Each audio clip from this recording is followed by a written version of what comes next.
Afrikaners who have been killed here in South Africa. It's not true. And there are no 49 Afrikaners who left South Africa. You all know that. It's a fiction. It's drama. You know, America with drama is number one. That thing is Movango. I don't know what is Movango in Afrikaans. It's just a drama. I believe they landed and then they waited for cameras, took them pictures. The next flight back to South Africa.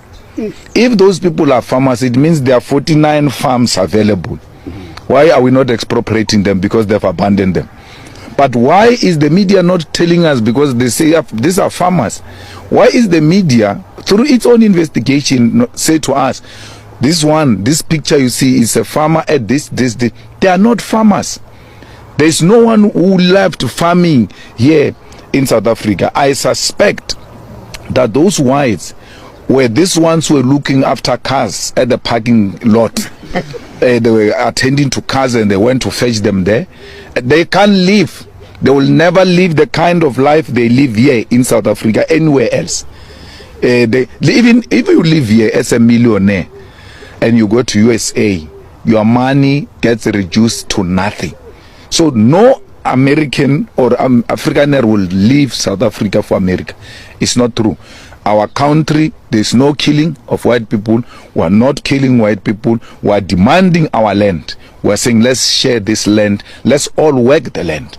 And if that is a crime, it's a crime we're prepared to commit. Because we can't, when we're asking for food, and say, no, you're committing crime by asking.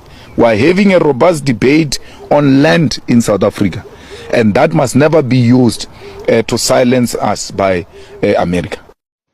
We want to make it categorically clear to the President of the USA that we are going to expropriate land without compensation and pursue legislative measures to do so, and no threat will stop us. Thank you very much. House Chair, I understand why the representatives of imperialist forces will want to silence this voice. And that's why they will stand up to raise unnecessary questions. House Chairperson, the first remark we wish to make is that there was a very little engagement politically.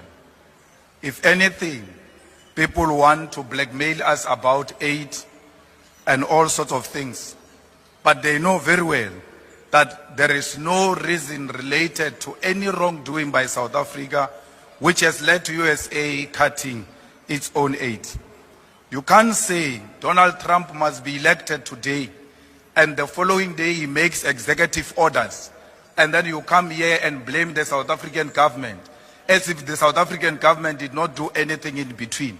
That was a predetermined outcome where he wanted to come into office and punish South Africa for its position on Palestine and many other issues. We must be very clear that we are not going to agree to any form of bullying by anyone.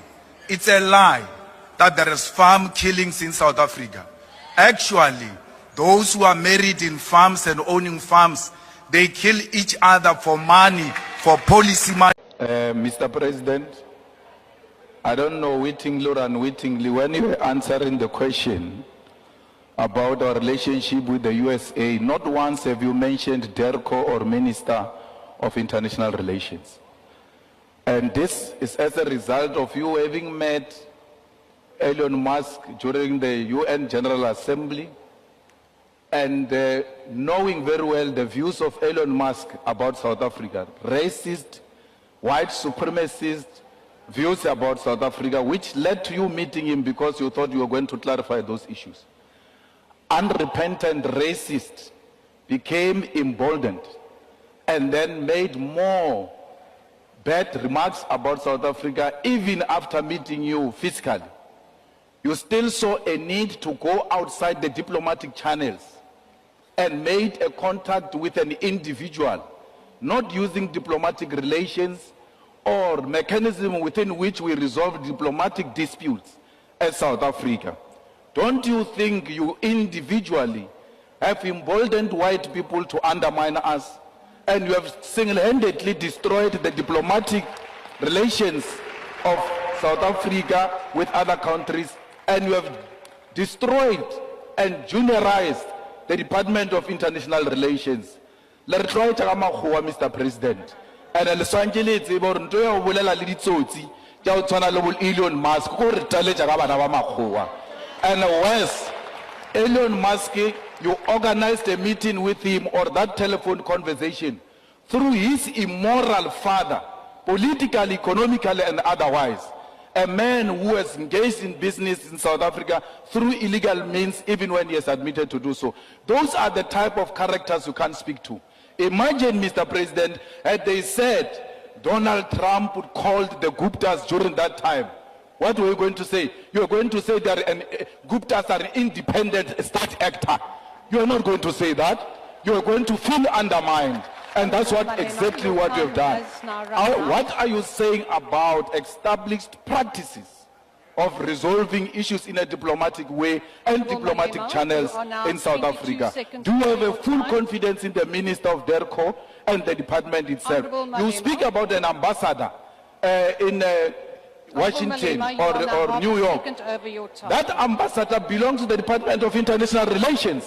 Instead of talking about international relations, leadership, and the department, you talk about ambassador. But when you talk about DRC, you talk about Minister of Defense is doing 1, 2, 3. You don't say ambassador in DRC is doing 1, 2, 3.